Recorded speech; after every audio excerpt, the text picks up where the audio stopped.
प्यारे बच्चों, मैं बलवान सिंह आज मैं आपके लिए लेकर आया हूँ राजनीतिक विज्ञान का दूसरा पाठ, जिसका नाम है विविधता एवं भेदभाव। पिछले पाठ में हमने आपको विविधता की समझ, जो पाठ था उसमें जो है बताया था विविधता के बारे में, और इस पाठ में हम जो है विविधता और भेदभाव के बारे में आपको बताएंगे कि किस प्रकार से विविधताएं जो होती हैं वो जो है भेदभाव में भी कन्वर्ट हो जाती हैं, भेदभाव का कारण भी बन जाती है। हम क्या हैं, हम कैसे हैं, क्या खाते हैं, कौन सी भाषा बोलते हैं, क्या पहनते हैं, कौन से खेल खेलते हैं, कौन से उत्सव मनाते हैं, इन सब पर जो है हमारे रहने की जगह के भूगोल और उसके इतिहास का असर पड़ता है। भूगोल यानी वहाँ का पृष्ठ स्थल कैसा है, वहाँ का तापमान कैसा है, वहाँ जो है किस प्रकार की खेती बाड़ी होती है, वहाँ कौन से पशु पक्षी पाए जाते हैं, उन्हीं के हिसाब से हमारा जो है ये सब खाना पीना रहन सहन खेल आदि सारे बन जाते हैं। और इतिहास भी इस बात पर प्रभाव डालता है कि पुराने समय में कैसे लोग वहाँ पर आए थे, किस प्रकार से जो है वहाँ पर व्यापार होता था, उस समय किस प्रकार लोगों का खान पान था, कैसे कैसे लोगों का उनके ऊपर प्रभाव पड़ा, इस बात का भी बहुत ज़्यादा प्रभाव पड़ता है। तो ये जो है सभी चीज़ें विविधताओं का कारण बनती हैं। तो भारत जो है वैसे भी विविधताओं से भरा हुआ है। संसार में कुल 8 धर्म, मुख्य धर्म हैं और सभी के सभी भारत में पाए जाते हैं। भारत में 1600 से यानी 1600 से ज़्यादा भाषाएं बोली जाती हैं। 100 से भी अधिक यहाँ पर नृत्य विधाएं हैं। लोगों का सोचने का तरीका अलग है, नज़रिया अलग है, विचार अलग हैं, उनकी भाषाएं अलग हैं, उनके कपड़े पहनने का ढंग अलग है, उनकी लुक्स वो कैसे दिखाई देते हैं ये अलग है, उनके बात करने का ढंग भी अलग है, वो किस प्रकार से चीज़ों को महसूस करते ये भी अलग अलग है। और हम जब इन सब चीज़ों को कई बार जो है हमसे अलग कोई भी जब दिखाई देता है तो हम उसके बारे में जो है एक ख़ास राय बना लेते हैं। कई बार तो हम जो है हमसे अलग दिखाई देने वाले के साथ जो है मिलना भी बड़ा असहज महसूस करते हैं, उसके साथ बैठना असहज महसूस करते हैं, क्योंकि हमें वे बहुत अजीब और अपरिचित से लगते हैं। तो ऐसे लोगों के बारे में कई बार जो अलग से दिखाई देने वाले होते हैं उनके बारे में पहले से ही खास राय बना ली जाती है और उसे दिमाग में बिठा लेते हैं। तो उसको हम कहते हैं पूर्वाग्रह। ऐसी जो राय जो हम पहले से ही बना लेते हैं उसको हम कहते हैं पूर्वाग्रह।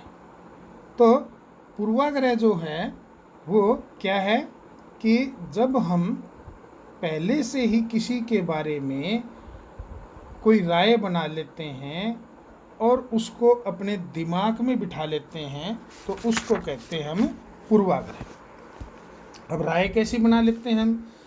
ये जो राय बनाई जाती है ये हमेशा ही नेगेटिव होती है, नकारात्मक होती है। जैसे कि ग्रामीण लोगों के बारे में राय बना लेते हैं, शहरी लोग कि गांव वाले जो है वो मूर्ख होते हैं, अज्ञानी होते हैं, अनपढ़ और अंधविश्वासी होते हैं। इसी प्रकार गांव वाले भी शहर वालों के बारे में राय बना लेते हैं कि भाई शहर वाले लोग जो है वे क्या होते हैं, आलसी होते हैं, वे चालाक होते हैं और बस उनका मतलब केवल पैसों से ही है। तो इस प्रकार के हम पूर्वाग्रह जो है बना लेते हैं, पहले से राय बना लेते हैं और उसको अपने दिल दिमाग के अंदर पहले से जो है बिठा लेते हैं, तो उसको हम पूर्वाग्रह कहते हैं। और ये ज़्यादातर जो है ये हमारी जो राय होती है जिसको हम दिमाग में बिठा लेते हैं ये नकारात्मक होती है, नेगेटिव होती है। तो इस प्रकार से जो है इन पूर्वाग्रहों के कारण जो है कई बार जो है हम एक ख़ास ग्रुप को जो है उसी तरीके से देखते हैं और उसके ऊपर जो है वही धारणा जो है पक्की बिठा देते हैं। जैसे कि मान लिया कि अंग्रेज़ी, कोई ये सोचता है कि अंग्रेज़ी सबसे अच्छी भाषा है, तो उसको ऐसा लगता है कि अंग्रेज़ी जो नहीं जानता है वो बिल्कुल ही गंवार है, या जो अंग्रेज़ी के सिवाय दूसरी भाषाएं अगर वो जानता है, बोलता है, तो उसके लिए उनके मतलब कोई इज्जत नहीं है। अगर वो लोग जो अंग्रेज़ी नहीं बोलते हैं और अंग्रेज़ी के सिवाय दूसरी बोलते हैं, तो इस प्रकार से उन लोगों की वो इज्जत नहीं करते। और हम पहले से भी कई चीज़ों के बारे में पूर्वाग्रही हो सकते हैं, जैसे लोगों के जो धार्मिक विश्वास हैं उनके बारे में, उनकी चमड़ी का रंग कैसा है, जिस क्षेत्र से वे आते हैं, जिस तरह से वे बोलते हैं, कैसे कपड़े पहनते हैं, आदि चीज़ों के बारे में हम जो है पहले से ही ऐसी कोई जो है राय बना लेते हैं, और ऐसे में हम उनसे दोस्ती भी नहीं करना चाहते, उनके पास बैठना भी नहीं चाहते। तो इस वजह से कई बार हमारा व्यवहार ऐसा हो जाता है कि हम उन्हें दुख पहुंचा देते हैं। जैसे लड़के और लड़कियों में भेदभाव होता है, तो ये भी एक जो है पहले से ही एक राय बना ली जाती है लड़कों के बारे में कि लड़कियों के बारे में, लड़के ऐसे होते हैं, लड़कियां ऐसी होती है, ये होता है, वो होता है। तो ये जो है इसी कारण से हम जो है लड़कों और लड़कियों में कई तरह के भेदभाव भी करते हैं।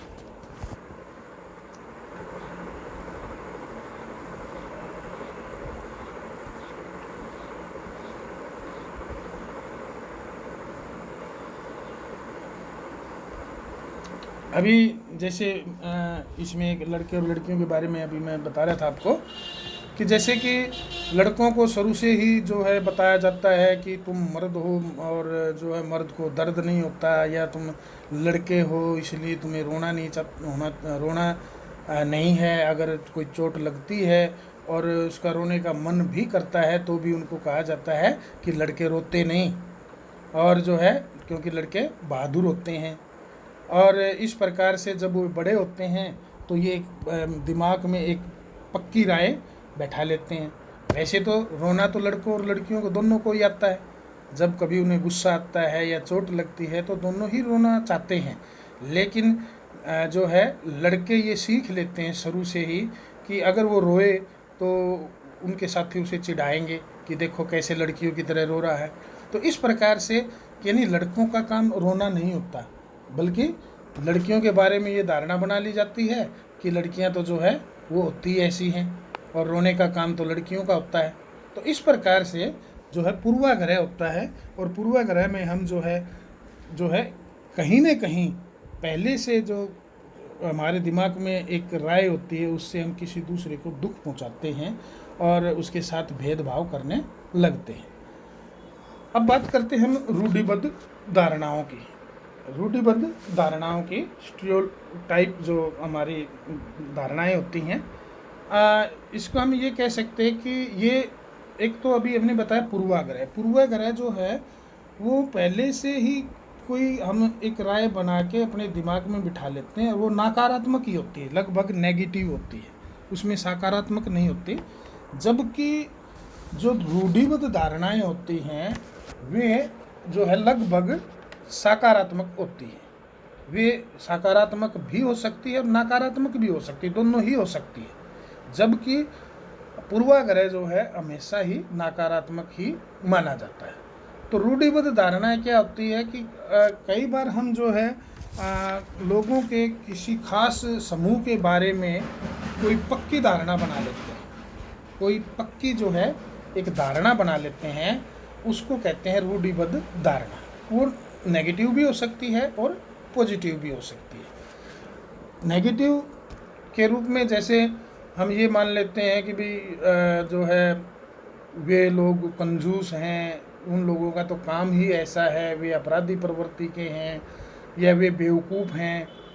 तो हम किसी खास देश, धर्म, लिंग होने के कारण किसी को कंजूस, अपराधी या बेवकूफ़ ठहराते हैं।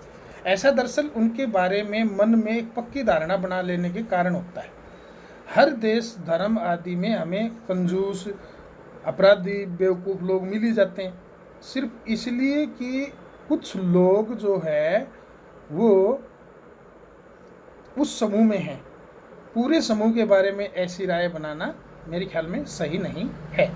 तो इस प्रकार की धारणाएं हमें प्रत्येक इंसान को एक अजीब और अलग व्यक्ति की तरह देखने से रोक देती है। हालांकि प्रत्येक जो आदमी है वो अलग ढंग का है, अलग उसका देखने का नज़रिया, वो दिखने में अलग है, लेकिन हम उसके बारे में पहले से कोई पक्की धारणा बना लेते हैं और उसको केवल उसी रूप में देखते हैं, तो उससे हमें उसके कोई ख़ास जो गुण है उसके अंदर है, जो क्षमताएं हैं, हम उनको पहचान नहीं पाते। जैसे कि ये एक रूढ़िबद्ध धारणा बनी हुई है कि वे लड़कियां जो है वे जहाज़ नहीं उड़ा सकती। पहले ये बड़ी धारणा थी कि लड़कियां फौज में भर्ती नहीं हो सकती, या लड़कियां जो है वो जो है पुलिस में भर्ती नहीं हो सकती, लेकिन ये धारणाएं काफ़ी गलत सिद्ध हुई हैं। आज वे जो है धारणाएं बदल दी गई हैं। तो इनसे ही जो है भेदभाव शुरू होता है, असमानता शुरू होती है। अब अगर बात करते हैं कि भेदभाव और असमानता, तो भेदभाव और असमानता जो है वो पूर्वाग्रह या रूढ़िबद्ध धारणा के आधार पर होती है। जब भेदभाव होता है तो लोग जो है या तो पूर्वाग्रह में हैं या फिर उनकी कोई रूढ़िबद्ध धारणा है जिसके कारण भेदभाव या असमानता होती है। अगर आप लोगों को नीचा दिखाने के लिए कुछ करते हैं, अगर आप उन्हें कुछ गतिविधियों में भाग लेने से रोकते हैं, या किसी खास नौकरी को करने से रोकते हैं, या किसी मोहल्ले में रहने नहीं देते, या एक ही कुएं या हैंडपंप से पानी नहीं लेने देते, और दूसरों द्वारा इस्तेमाल किए जा रहे कप या गिलास में चाय नहीं पीने देते, तो इसका मतलब है कि आप उनके साथ भेदभाव कर रहे हैं। आपने पिछले पाठ के अंदर पढ़ा था जो विविधता की समझ में, जैसे समीर 1 और समीर 2 था, उनमें भी कई प्रकार के जो भिन्नताएं थी, उनके अंदर विविधता थी कि एक हिंदू था तो एक मुस्लिम था, और दोनों अलग अलग पृष्ठभूमियों से आए थे। एक गरीब था, एक अमीर था, दोनों में फिर भी दोस्ती हुई थी। दोनों का खाने पीने का ढंग अलग था, कपड़े पहनने का ढंग अलग था, उनकी जो है सभी चीज़ें अलग थी। तो ये जो चीज़ें थी, हालांकि उनका धर्म जो अलग था, कपड़े पहनने का जो ढंग अलग था, खान पान जो अलग था, वो थी एक विविधता। लेकिन एक गरीब था, एक अमीर था, ये उनके अंदर थी असमानता।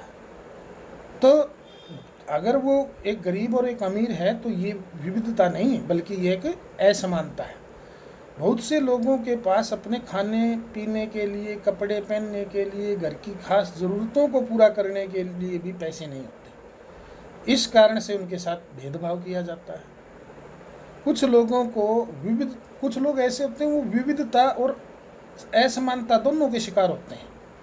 वे विविधता और असमानता यानी वे विविधता में भी हैं, अर्थात अलग से दिखाई देते हैं, उनका धर्म अलग है, और वे असमानता के भी शिकार होते हैं।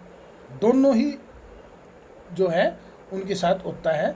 एक तो ये कारण कि वे उस समुदाय के सदस्य हैं जिनकी संस्कृति को मूल्यवान नहीं माना जाता, ऐसी धारणा बना ली गई है।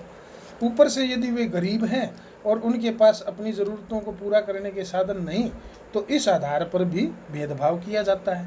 ऐसे दोहरे भेदभाव का सामना कई जनजातीय जो है लोगों, धार्मिक समूह और ख़ास जो है क्षेत्र के लोगों को करना पड़ता है।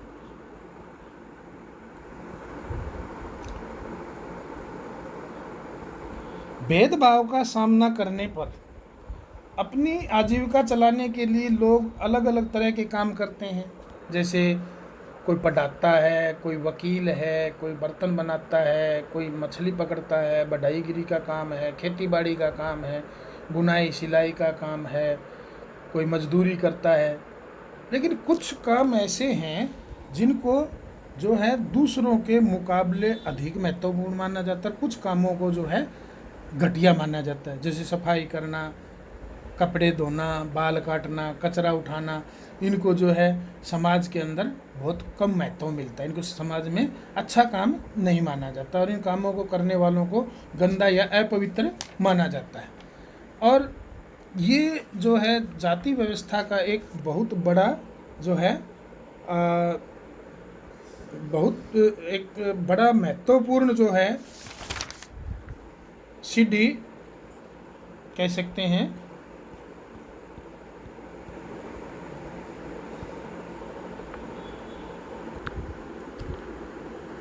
एक जाति व्यवस्था का एक बड़ा ही महत्वपूर्ण पहलू है ये। जाति व्यवस्था में लोगों के समूह जो हैं को एक तरह की सीढ़ी के रूप में रखा गया है, जिसमें एक जाति दूसरी जाति के ऊपर या नीचे थी। जिन्होंने अपने आप को इस सीढ़ी में सबसे ऊपर रखा, उन्होंने अपने को ऊंची जाति का और उत्कृष्ट कहा, और जिन समूहों को इस जो सीढ़ी के सबसे निचले पायदान पर रखा, उनको अछूत या अयोग्य कहा गया। तो जाति प्रथा के नियम एकदम निश्चित थे। इन अछूतों को दिए गए काम के अलावा कोई और काम करने की इजाज़त नहीं थी। जैसे कि किसी को कचरा उठाने का काम दिया या किसी को मरे हुए जानवरों को गांव से हटाने का काम था, तो वे उसके सिवाय दूसरा काम नहीं कर सकते, बेशक चाहे उसमें काबिलियत भी हो। वे जो है गांव के अंदर ऊंची जाति के लोगों घरों में नहीं घुसते थे, गांव के कुएं से पानी लेने, यहाँ तक कि मंदिरों में घुसने की भी इजाज़त नहीं थी।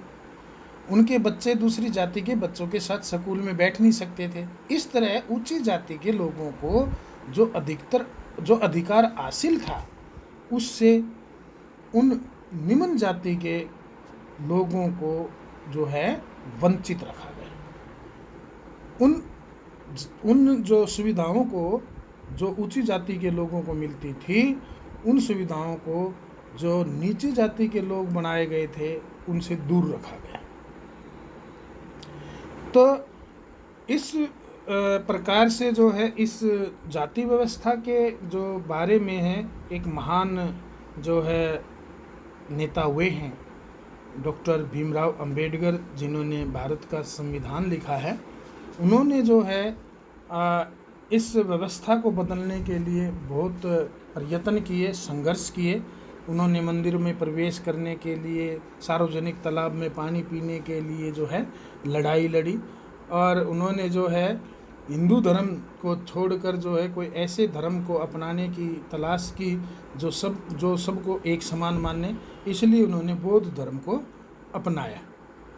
यहाँ पर इस पाठ में एक कहानी भी दी गई है भीमराव अंबेडकर के बारे में, कि एक बार जो है 1901 की बात है ये। उस समय जब भीमराव अंबेडकर जो है 9 साल के थे, तो और वे महाराष्ट्र में जो है एक कोरेगांव है, वहाँ पर अपने भाइयों के साथ अपने पिता से मिलने के लिए गए थे। और वहाँ पर काफ़ी देर इंतज़ार किया, लेकिन 1 घंटा बीत गया। तो उसके बाद जो स्टेशन मास्टर था, उसने उनसे जो है टिकट मांगे और उन्होंने दिखा दिए। उसके बाद जो है उन्होंने बताया कि वे पूछा तुम कहाँ जा रहे, तो उन्होंने बताया हमने कोरेगांव जाना था और पिताजी ने आना था या उसके नौकर ने आना था और उसका इंतज़ार कर रहे थे। लेकिन उनमें से कोई पूछा नहीं, ना उसके पिताजी पूछे ना उनका नौकर पूछा। तो अब उनको ये चिंता थी कि कोरेगांव पहुँचेंगे कैसे। उन्होंने अच्छे कपड़े पहने हुए थे, इसलिए वो देखने में जो है अछूत नहीं लगते थे। अंबेडकर जो है महार जाति से थे। महार जाति जो है उस समय अछूत मानी जाती थी। तो उन्होंने बहुत अच्छे कपड़े पहने हुए थे, इसलिए वो लग रहे थे जैसे ब्राह्मणों के बच्चे थे। तो स्टेशन मास्टर ने वैसे पूछ लिया उनसे। तो पूछते ही जो है अंबेडकर ने जो है कहा कि वे महार हैं। जैसे ही स्टेशन मास्टर ने उनकी जाति का पता चला, तो वो एकदम से चौंक गया और वो जो है अजीब सी जो है उसके चेहरे पर घृणा सी आई और वो वहाँ से चला गया। थोड़ी सी देर के बाद फिर वो वापस आया और जो है उस समय तक जो है लगभग सूरज छिप गया था। और उसने जो है उनको कहा कि भाई वे जो है किसी गाड़ी से चले जाएं। तो उस समय बैलगाड़ियाँ चलती थी। तो इस समय क्या हुआ कि सभी जगह जो है ये खबर पहुंच चुकी थी कि ये बच्चे जो है महार जाति के हैं, अछूत हैं। इसलिए कोई भी गाड़ी वाला जो है उनको किराए पर ले जाने के लिए तैयार नहीं हुआ। वे दुगने पैसे देने के लिए भी तैयार थे, लेकिन फिर भी कोई उनको ले जाने के लिए तैयार नहीं हुआ। और ऐसे में जो है वो वहाँ पर जहाँ उन्हें जाना था वहाँ पहुँच भी नहीं पाए। तो इस प्रकार से जो है दुगना किराया देने के एवज में भी उनको वहाँ से किसी गाड़ी वाले ने नहीं बिठाया और उनको ये नहीं समझ में आ रहा था कि वो क्या करें। तो इस प्रकार से अगर आपके साथ ऐसा होता है और ये जो चीज़ें होती हैं तो कैसा महसूस करेंगे। तो ये एक जो है जाति को लेकर जो है भेदभाव है, जो एक पहले से बनाई गई एक धारणा है, रूढ़िवादी धारणा है और एक पूर्वाग्रह। तो ये आप कल्पना करके देखिए कितना मुश्किल होगा अगर लोगों को एक जगह से दूसरी जगह जाने से रोक दिया जाए, और कितना अपमानजनक और दुखदाई होगा अगर लोग आपसे दूर दूर रहें, आपको छूने से मना करें, आपको पानी न पीने दे। जो है इस प्रकार की जो घटनाएं हैं वो आपके दिलो दिमाग में कितनी बैठ जाएगी। इस कहानी से ये बिल्कुल साफ है कि जाति पर आधारित भेदभाव न केवल दलितों को कई गतिविधियों से वंचित रखता था, बल्कि वह उन्हें आदर और सम्मान भी नहीं मिलने देता जो दूसरों को मिलता है। ब्रिटिश शासन से आज़ादी पाने के लिए संघर्ष किया गया। उस संघर्ष में समानता के व्यवहार के लिए भी संघर्ष शामिल था। दलितों, औरतों, जनजातीय लोगों और किसानों ने अपने जो है जीवन में जिसमें उसको गैर बराबरी का अनुभव करना पड़ रहा था उसके खिलाफ लड़ाई लड़ी। जैसा कि अभी बताया था आपको कि इनमें एक नेता थे डॉक्टर भीमराव अंबेडकर, जिन्होंने जो है दलितों के लिए जो है ये और जो अछूतों के लिए बहुत संघर्ष किया। महिलाओं ने मांग उठाई थी कि पुरुषों के पास शिक्षा का अधिकार है तो उन्हें भी शिक्षा का अधिकार मिलना चाहिए। दलितों ने अपने आप को जमींदारों और जो है किसानों और दलितों ने अपने आप को जो है जमींदारों और उनकी ऊंची ब्याज की दर से छुटकारा दिलाने के लिए संघर्ष किया। 1947 में भारत जब आज़ाद हुआ और एक राष्ट्र बना तो हमारे नेताओं ने समाज में व्याप्त कई तरह की असमानताओं पर विचार किया। तो संविधान को लिखने वाले लोग भी इस बात से अवगत थे कि हमारे समाज में कैसे भेदभाव किया जाता है और लोगों ने उनके खिलाफ किस तरह संघर्ष किया। कई नेता इन लड़ाइयों के जो है हिस्सा थे। संविधान में ऐसी दृष्टि और लक्ष्य को रखना इन नेताओं ने अनिवार्य समझा जिससे भारत में सभी लोगों को बराबर माना जाए। समानता को एक अहम मूल्य की तरह माना गया जो हम सभी को एक भारतीय के रूप में जोड़ती है। प्रत्येक व्यक्ति को समान अधिकार और समान अवसर प्राप्त है। छुआछूत को अब अपराध की तरह देखा जाता है। छुआछूत जो है कानून की जो है रूप में एक अपराध है और इसे कानूनी रूप से ख़त्म कर दिया गया है। लोग जो है अब कोई भी काम अपनी मर्जी का चुन सकते हैं, वे बिल्कुल आज़ाद हैं, वे किसी भी प्रकार की नौकरी कर सकते हैं, उनको जो है संविधान ने ये अधिकार दिया है।